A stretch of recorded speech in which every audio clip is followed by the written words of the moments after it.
Warahmatullahi wabarakatuh. Alhamdulillahirabbil alamin wassalatu wassalamu ala asyrafil anbiya'i wal mursalin Sayyidina Muhammad wa ala alihi wa sahbihi ajma'in. Alhamdulillah, apa khabar bapa, ibu, tuan puan sekalian? Pada hari ini bersama lagi dengan Pak Haji ya. Hari ini kita akan bercakap tentang satu herba yang menarik juga, sama seperti hari-hari yang lepas, iaitu pokok aloe vera ataupun pokok lidah buaya yang ada di depan Pak Haji ni. Sebelum tu, ada tak yang tahu pokok lidah buaya ni dikenali sebagai apa? Kalau orang Arab panggil apa?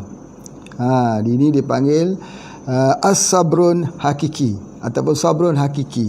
Itu sebenarnya. Sabrun tu apa dia? Sabar. Hakiki ya, sabar yang betul-betul dia. Itu Masya Allah, gelaran yang diberikan pada pokok aloe vera ni, sabar yang hakiki. Mengingatkan Pak Haji pada ayat Quran, fasbir sabran jamila. Ya, sabarlah kamu dengan sabar yang indah. Sabar tu indah. Jadi begitu juga dengan pokok aloe vera ni, indah. Kalau kita tengok daripada daunnya indah, cuma pokok ni kalau kita tak jaga memanglah tak nampak indah. Ya, ni Pak Haji potong-potong sikit lah, nak bagi nampak cantik sikit. Bagi dahan-dahan yang rosak itu kita buang. Kemudian bagi yang ada tanah-tanah ni dilapkan ya, supaya jangan ada kecacatan pada tanaman kita. Ini dia. Pak Haji keluarkan sikit ya. Nah, ini dia gel dia, kita nampak, dan dikenali sebagai sabrun hakiki. Tetapi kalau kita katakan nama ni sudah tentu membayangkan apa maksud di belakang nama tersebut ya. Bila dia sebut sabrun hakiki ni, sabar yang hakiki, kerana dia boleh hidup dalam keadaan ekstrim panas dan sejuk. Ekstrim panas dan sejuk, maksudnya dia boleh hidup. Macam kita lah, kalau kita boleh hidup dalam keadaan tekanan yang kuat, kita pun namanya sabrun hakiki juga. Diberi nama sabrun hakiki juga. Jadi kalau dalam COVID-19 ni kita sabar, kita pun sabrun hakiki lah namanya. Tapi kalau kita pun tak sabar aja, macam mana ya? Jadi oleh sebab itu maka mengalami tempat hidupnya di tengah-tengah padang pasir, kita katakan. Sama juga dengan pokok kaktus, orang panggil pokok sabar, pokok sabar. Ya, pokok sabar. Sebab apa dia sabar ni? Sabar dia yang berpanjangan dalam keadaan ekstrim. Tetapi dalam keadaan sabar itulah selalunya Allah akan bagikan kelebihan. Macam kita lah, bila ribut taufan datang dalam hidup kita, taufan, selepas saja ribut taufan, apa yang Allah hadiahkan? Pelangi yang indah. Pelangi yang indah. Jadi begitulah dengan pokok aloe vera ini, dengan keadaan ekstrimnya, maka Allah menghadiahkan suatu hadiah yang sangat indah, yang adalah hadis Nabi sallallahu alaihi wasallam. Ini adalah merupakan tip nabawi. Masya-Allah. Ya. Kalau kita mencari dalam hadis-hadis Nabi sallallahu alaihi wasallam, ya, ini hadis sahih, cerita bagaimana Nabi sallallahu alaihi wasallam menyuruh sahabat menggunakan untuk ubat mata. Sebab tu kalau kita baca kitab mata, maka kita akan jumpa tentang gel ini. Tentang gel ini. Maka Masya Allah ya, nanti Pak Haji tunjuk macam mana cara untuk menggunakannya. Tetapi sebelum itu kita cuba untuk faham dulu ya, bahawa banyak kelebihan-kelebihannya, dan hari ini Pak Haji cuba untuk mengulas kelebihan-kelebihannya yang jarang kita dengar daripada kelebihan yang selalu diperkatakan orang. Baik, jika secara umumnya pokok aloe vera ni adalah pengobatan daripada kepala sampai kaki. Ya, bermula daripada rambut. Ya, rambut yang gugur, yang kering, rambut yang tak hitam. Kita boleh menggunakan gel. Gel ini saja. Kita buang daunnya, ambil gel, diramah-ramas, gel itu diletakkan di kepala, dia akan menumbuhkan rambut. Dia akan menghitamkan rambut. Dan dia juga adalah untuk mengelakkan daripada ketombe, ataupun mengelakkan daripada kelemah umur. Masya Allah. Sepanjang hidup Pak Haji berjalan ke sana ke sini, ada dua tempat yang Pak Haji nampak aloe vera besar. Besar sungguh. Satu ketika itu di Sukabumi. Masa itu Pak Haji ingat lagi bersama dengan Dr. Kusnadi, arwah almarhum. Dan satu lagi yang besar ialah di Pontianak di Kalimantan, dengan Pak Fajar dan teman-teman kita di Kalimantan. Apa khabar di Pontianak? Masya Allah, di situ juga menggambarkan aloe vera yang besar. Jadi memang besar betul. Yang Pak Haji lihat ada aloe vera di Sukabumi yang Pak Haji tengok tu, besarnya satu pelepah ni boleh mencapai hampir 1 kilo. Besar, tak pernah nampak yang sebesar itu. Mungkin spesies dan sebagainya, tetapi cukup menarik, membuatkan kita untuk berfikir. Jadi baik untuk bahagian kepala ini, iaitu untuk rambut. Yang kedua untuk bahagian mata ni, gel ini. Jadi kalau kita ambil gel ini, kita ambil gelnya, kita sapu di atas ini, seperti orang buat pilis tu. Pilis. Dia bukan hanya itu, kalau kita sapu di atas ini seperti pilis, tapi kalau kita sapu atas ini semua gel itu, dia untuk hilangkan sakit kepala dan hilangkan penin. Sebab gel itu menarik. Dan biasa orang buat untuk ubat demam. Gel itu sendiri, Masya Allah. Jadi kita tak perlu nak campur lagi, nak campur dengan nasi nak buat gel ke, nak campur dengan tepung ubi nak buat gel, nak campur dengan bedak dingin untuk nak bagi lekat, kerana gel itu sudah ada pada aloe vera. Kita letak saja di bahagian atas sini, Masya Allah. Dan dia terbaik untuk kulit. Aloe vera ni terkenal sekali untuk kulit. Dalam kosmetik aloe vera ini digunakan, termasuk sakit kulit dan kecantikan kulit. Sakit kulit seperti apa? Jerawat. Misal kata kalau ada banyak jerawat, cara nak menghilangkan jerawat tersebut menggunakan aloe vera. Begitu juga kalau kita gunakan, kita sapu di bahagian kulit kita akan jadi remaja, diremajakan semula. Yang ini yang paling hebat. Inilah yang paling hebat, yang mengangkat aloe vera ini menjadi salah satu kosmetik yang terkenal di dunia. Kalau siapa cakap aloe vera, selalu terbayang kepada dunia kosmetik yang sangat cantik. Termasuk digunakan untuk bibir, untuk kecantikan bibir dan juga sebagainya. Jadi bapa ibu, tuan-puan sekalian, kecantikan ini dia perlukan masa. Apa tu masa? Maksudnya setiap hari kena ada masa untuk kita memberikan diri kepada penjagaan kecantikan. Rasulullah sallallahu alaihi wasallam itu menjaga kecantikannya, rambutnya diminyakkan, setiap kali nak jumpa dengan tetamu, ahlak Rasulullah itu dia akan meminyakkan rambut dan dia akan menjaga, ditata rapikan dan ada dengan minyak wangi lagi. Itu menunjukkan bahawa Rasulullah sallallahu alaihi wasallam itu seorang yang prihatin dengan kecantikan. Dan kita kena jaga, itu adalah merupakan satu keterampilan hidup, bahawa Allah Subhanahu Wa Taala itu mahukan sesuatu yang indah. Allah itu indah, Allah suka sesuatu yang indah, dan kita buat itu dengan kita jaga kulit muka kita ini. Minimal kalau orang kampung dulu dia gunakan bedak dingin. Bedak dingin itu pun dah cukup bagus lah, sebab bedak dingin itu adalah hasil daripada fermentasi beras, beras yang diperam sampai 40 hari, dibuang airnya. Kalau kita buat tempat itu, kita akan dapat lihat. Oleh kerana dulu Pak Haji ada di tempat pembuatan menitis bedak dingin itu, ada 2 tempat di Negeri Perlis.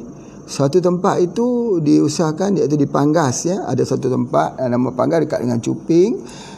Di tempat tersebut Pak Haji panggil orang kampung untuk kerja menitiskannya. Cuma yang menariknya ialah kita buat itu air daripada beras yang diperam. Setelah dia mula berbau, kita ganti, esok ganti lagi sampai beras itu hancur. Makin lama makin bagus.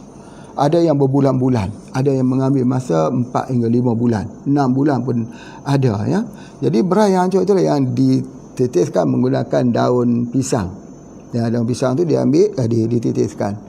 Satu lagi yang menarik yang Pak Haji buat, iaitu satu home industry yang dibuat di Kuala Sanlang bersama dengan Tuan Haji Ahmad Tajuddin, pun Allah yarham, beliau seorang yang bersama-sama dengan HPA sejak daripada awal.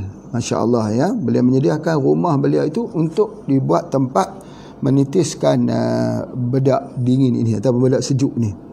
Maka yang bekerja itu ramai daripada wanita-wanita yang dah uzur dan sebagainya. Cuma dekat situ lebih menarik apabila kita minta supaya mereka yang meneteskan satu tetes yang dia jatuh itu, mereka berzikir kepada Allah. Masya Allah, ada kurang lebih daripada 10 orang yang bekerja di situ. Ya, alhamdulillah memberikan pendapatan kepada mereka. Baik. Bedak dingin ini ialah proses fermentasi. Fermentasi, apabila kita dah keringkan, kita campur dengan air, dia letakkan kat muka ni.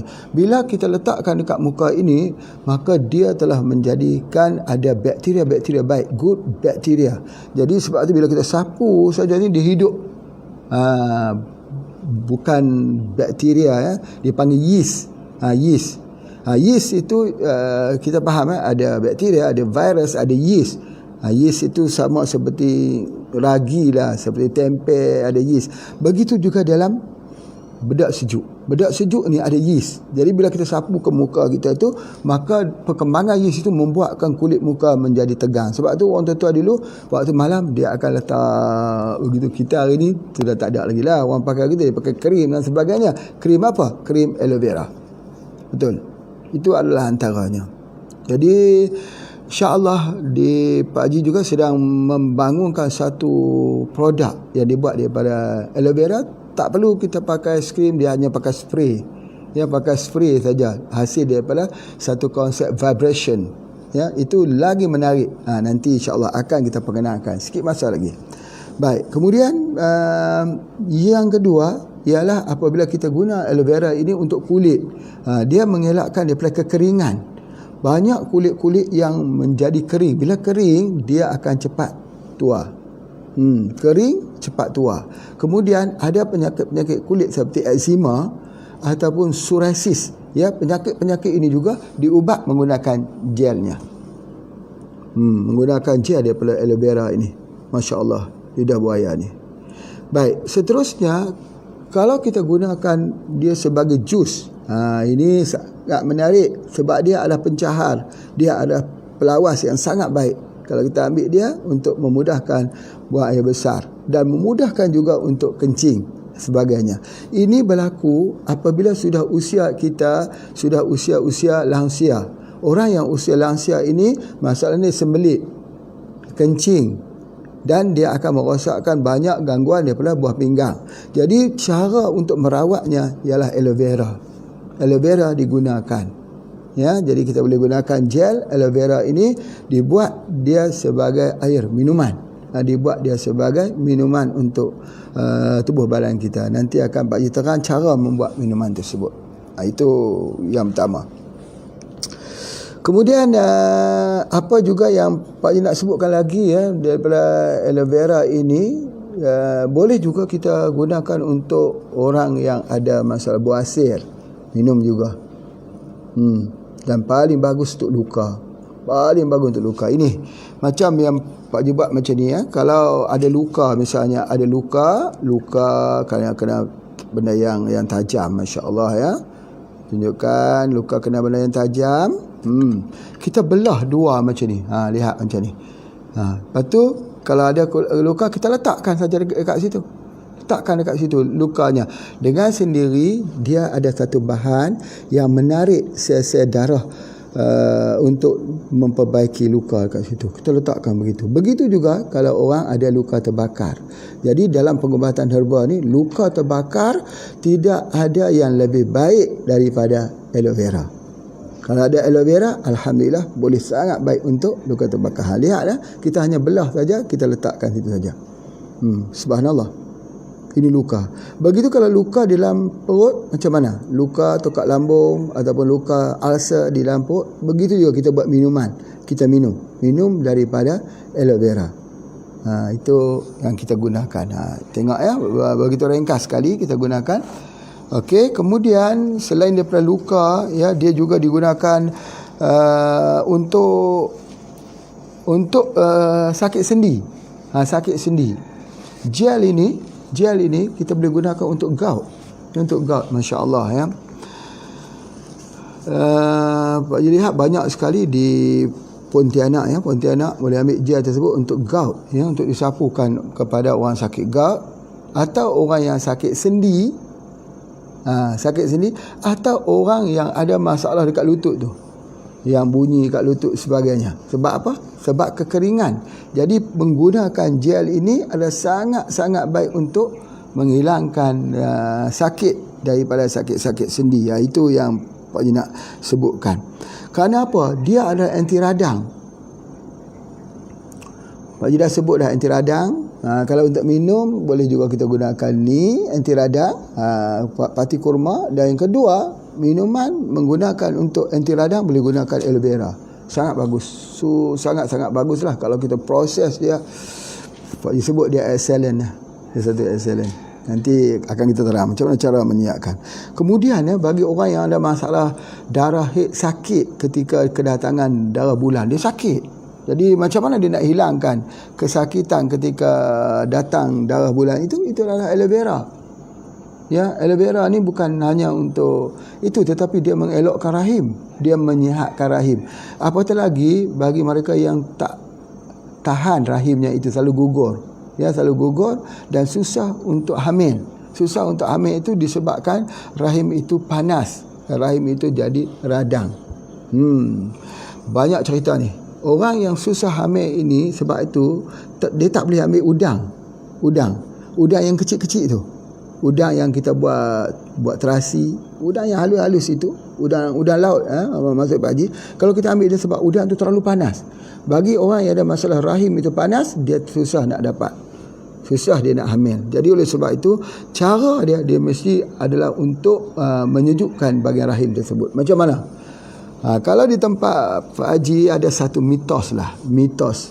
Mitos ni artinya sesuatu yang dilakukan dengan dasar kepercayaan, tidak dapat dirungkai di dalam pengetahuan. Jadi di sini maka dianggap mitos. Di Pulau Langkawi, ya, di Pulau Langkawi ada sebuah pulau. Pulau tu memang cantik sekali. Mungkin ada pulau dipanggil Dayang Bunting. Pulau Dayang Bunting, atau di dalamnya itu disebut sebagai Tasik Dayang Bunting. Tasik Dayang Bunting ini di tengah-tengah laut itu air asin. Di tengahnya itu ada satu tasik di sebuah pulau yang kecil. Pulau Dayang Bunting ini airnya itu tawar. Mitosnya apa? Mitosnya siapa yang tidak hamil pergilah mandi dekat tasik tersebut, dia akan hamil. Memang banyak kasus-kasus betul. Bila yang tak hamil tu dia pergi situ, dia jadi hamil. Jadi maka cerita mitos itu mulalah keluar. Tasik Dayang Bunting cerita macam-macam lah. Dulu ada dayang apa semua, putih-putih raja bunian apa semua. Wallahu a'lam. Cerita yang tak wujud, kita pun tak tahu nak komen. Tetapi apa yang menarik, apakah yang membuatkan seseorang itu boleh hamil ketika dia mandi di Tasik Dayang Bunting ini? Ialah jawapannya kerana air tasik itu sejuk. Bila dia mandi di satu tempat yang sejuk, maka dia menyebabkan rahimnya itu boleh untuk dia hamil. Kerana selama ni rahim itu dalam keadaan radang, panas. Jadi oleh sebab itu bukan hanya di Tasik Dayang Bunting saja, di air sedim, sedim di Kulim tu ada satu tempat mandi apa sedim. Banyak kita buat program banyak situ dulu ni, ya, program-program yang kita buat. Di situ air memang dingin betul-betul. Air jeram yang dingin. Di situ pun kalau kita mandi, bagi setengah orang yang susah untuk mendapat zuriat keturunan anak, kalau mandi situ boleh hamil, insya-Allah. Sebab dia sejuk, sebab dia dingin. Jadi dingin itu menyebabkan bahawa keupayaan rahim itu adalah untuk nak pegang dia punya anak tersebut. Itu yang pertama. Begitu juga peradangan ini kita hilangkan dengan aloe vera. Bila kita gunakan aloe vera ni, dia menghilangkan peradangan. Jadi termasuk peradangan di bahagian kaki, di lutut dan sebagainya, termasuk juga peradangan bagi orang-orang yang kena penyakit kencing manis. Malam-malam dia panas kaki, radang seperti dilayur api itu. Sampai nak tidur tak boleh. Kadang-kadang dia kejang lagi, dia jadi sakit. Orang lain semua dah tidur, dia tak boleh tidur. Pasal apa? Kencing manis. Bukan sebab kencing manis, sebab radang. Radang tu disebabkan kerana darah dia tak sampai ke situ. Ya, Jadi oleh sebab itu, maka gangguan saraf yang berlaku di bahagian kaki itu menyebabkan panas pada waktu malam. Macam mana cara nak hilangkan radang tersebut? Kita boleh sapu dengan gel aloe vera. Bila kita sapu dengan gel aloe vera, dia akan sejuk dan membolehkan orang tu tidur, insya-Allah. Jadi gel aloe vera ini walaupun kita letak di atas, tapi kesannya masuk ke sebelah dalam dan dia adalah herba yang sangat-sangat sejuk. Masya-Allah. Ajaib Allah Taala ciptakan ini. Namanya apa dia? Sabrun hakiki, sabar yang sebenarnya. Masya-Allah. Baik.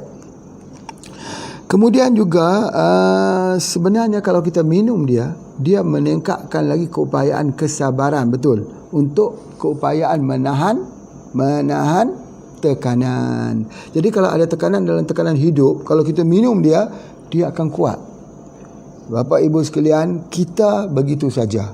Tubuh badan kita begitu, fizik kita mungkin nampak seperti makin hari makin tua, tetapi keupayaan menahan beban dengan beban hidup ini kita juga semakin berkurangan. Sama juga seperti tulang kita makin lemah. Kalau dulu kita dapat menahan beban lah, kalau ada 100 beban yang ditangguhkan di atas belakang kita boleh menahannya. Tetapi sekarang ini kita sudah makin kekurangan keupayaannya. Jadi cepat marah, kita tak jadi rasional, kita jadi orang yang susah untuk dibawa berbincang. Sebab apa? Keupayaan untuk kita menahan beban itu semakin kurang. Ya, jadi nak jadi orang berjaya ni, dia kena kuat betul-betul, kena jadi bukit, gunung yang keras, kena jadi bumi yang sabar. Dipijak-pijak pun bumi itu tetap sabar. Jadi itu adalah di antaranya. Baik, bagaimana cara untuk memperkuatkan pertahanan itu? Itu terkait dengan HGH, Human Growth Hormone. Ini yang Pak Haji nak sebutkan, bahawa ada satu penemuan yang belum lagi dipecahkan oleh sains, belum lagi dipecahkan oleh orang sebelum ini, iaitu tentang fungsi Human Growth Hormone terdapat di dalam pokok ini. HGH ini terdapat dekat sini. Jadi apa juga kalau kita buat ini untuk menghasilkan HGH, Human Growth Hormone itu, dia akan memberikan kesannya sama seperti HGH yang kita keluarkan. Kita ada produk kita namanya HGH, produk yang paling excellent, produk yang paling tinggi, produk yang paling orang kata yang sukar untuk kita memperbandingkan dengan yang lain. HGH ini dia memberikan kekuatan 80% lebih, kekuatan menahan beban. Jadi oleh sebab itu begitu juga dengan aloe vera ni, dia boleh untuk menahan beban dan sebagainya. Jadi kalau anak-anak kita berikan, orang tua pun kita berikan sebagainya, dia agak hilanglah. Kalau anak-anak tu dia tak obses. Misalnya apa? Misalnya ada 2 orang anak gaduh saja, ini tak kena, anak ini lawan sebagainya, cuba dibagi HGH kepada kedua-duanya, dia jadi baik, jadi tenang, dia jadi relax. Oh subhanallah, dia jadi begitu. Jadi begitu dia menenangkan, dia menyejukkan. Dia menyejuk. Betul lah, dia sabar. Betul lah dengan namanya sabrun hakiki ni, betul lah. Ya, sebab orang yang ambil pun akan jadi sabar. Dia akan jauh lebih sabar. Itu ada di antaranya. Kemudian Pak juga nak sebutkan bahawa kalaulah kita ambil ini, dia ini baik untuk ibu hamil sebenarnya. Sebab dia mengandungi banyak vitaminnya, semua vitamin ada lengkap itu vitaminnya, termasuk asam folatnya tinggi. Asam folatnya ialah untuk otak lah anak-anak, ya, dalam masa hamil dan sebagainya. Jadi sebab itu secara kesimpulannya aloe vera ni adalah sangat-sangat baik dan sebagainya. Baik. Hari ni Pak Haji nak terang sikit saja cara bagaimana buat ubat mata. Cara yang kita tahu secara umum, gel ini kita letak saja di atas sini. Ni di atas ni dinamakan titik-titik mata ini. Titik mata di hujung ni juga. Kita letak di hujung ni. Hujung pada kita punya hujung kening kita tu. Kita letak dekat sini. Jadi kalau kita lomar sini memang boleh kena semualah. Itu ada di antaranya. Kenapa kita letak macam ni? Dia menerangkan mata. Menerangkan mata. Dulu Pak Haji ada keluar satu bubuk namanya anti-blur. Anti-blur itu subhanallah, kalau orang tak boleh lihat terang, jadi silau apa sebagainya, letakkan saja gitu, dia lama kelamaan dia akan boleh lihat. Dan dalam rekod yang Pak Haji tunjukkan sini, yang boleh kita tengok dalam video kita nanti, kalau bila-bila Pak Haji minta supaya dimainkan video tersebut, bagaimana seorang yang tak boleh melihat, dia kerja seorang guru, ya juga teman Pak Haji, dia kerja guru menghadap dengan skrin. Suatu hari dia jadi gelap dan dia tak dapat melihat. Dia tak lihat, betul-betul dia tak lihat. Sudah jumpa dengan spesialis, jumpa dengan doktor-doktor ahli, tapi tak mampu melihat. Alhamdulillah, ya. Nanti Pak Haji bagikan link dia. Link, tengok ada dia punya, kita buat dekat situ video, dekat YouTube ada, ya. Macam mana bila beliau melihat menggunakan produk yang kita bagi letak ni, tiba-tiba dia boleh lihat semula. Bapa, ibu, tuan-puan sekalian, mata ni kebanyakannya bukan masalah di mata. Ingat itu. Cara kita nak belajar, ya. Bukan kebanyakan masalah mata, tetapi saraf ke mata itu mengembang kerana terlalu panas.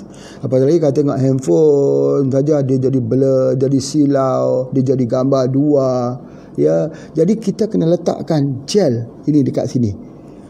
Samalah macam orang lepas bersalin, ada pilis. Dipilis letak tu untuk mata jangan jadi kelabu. Memang betul, kalau panas dia akan menyebabkan dia jadi kelabu.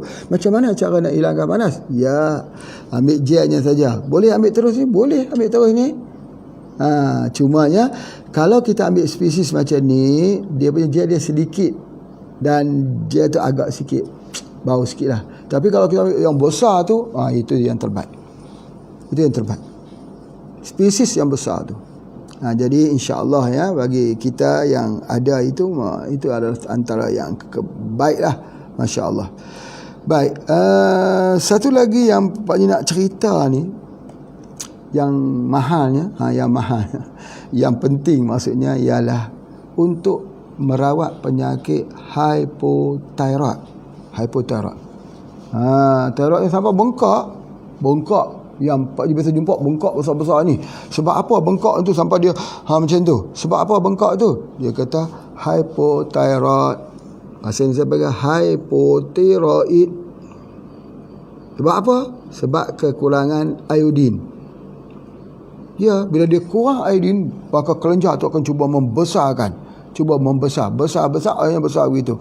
Boleh hilang tak? Sembuh dengan izin Allah. Hilang bengkak yang besar tu kalau dia menggunakan aloe vera. Di sini cuba dengar elok-elok, berikan perhatian, ya, sebab Pak Haji nak fokus ini. Yang tadi secara umum, ini fokus. Di dalam aloe vera ini ada satu dinamakan polisakarida. Ya, dia tanaman lain pun ada polisakarida. Dia ada polisakarida yang disebut sebagai manan. Ya, manan, atau kita panggil polimanan.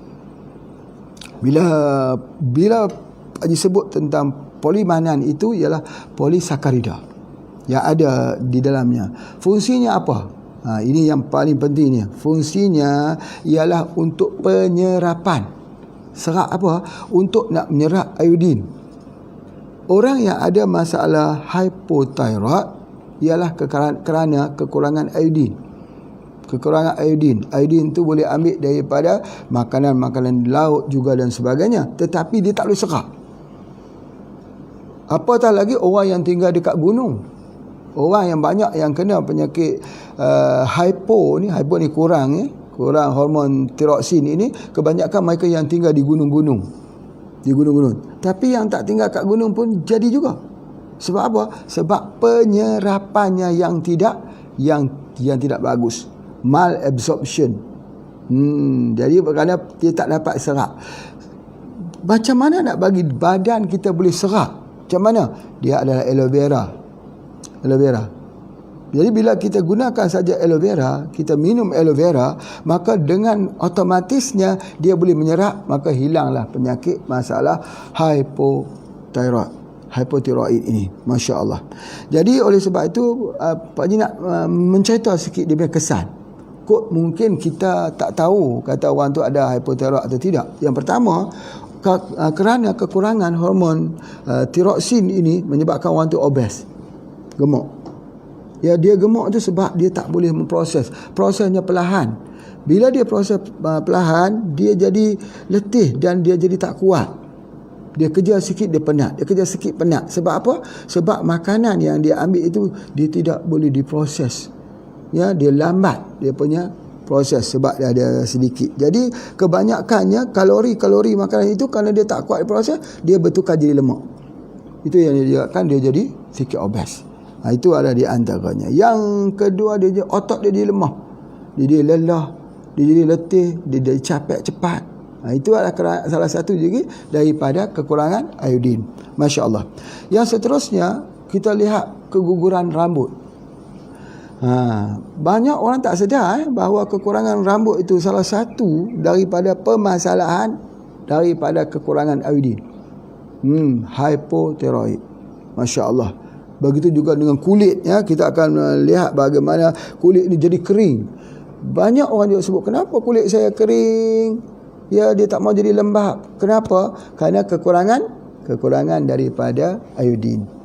Jadi sebab itu kita macam mana kita nak menarik iodin itu supaya boleh diambil oleh tubuh badan, maka perlu kita gunakan aloe vera. Masya Allah, ya.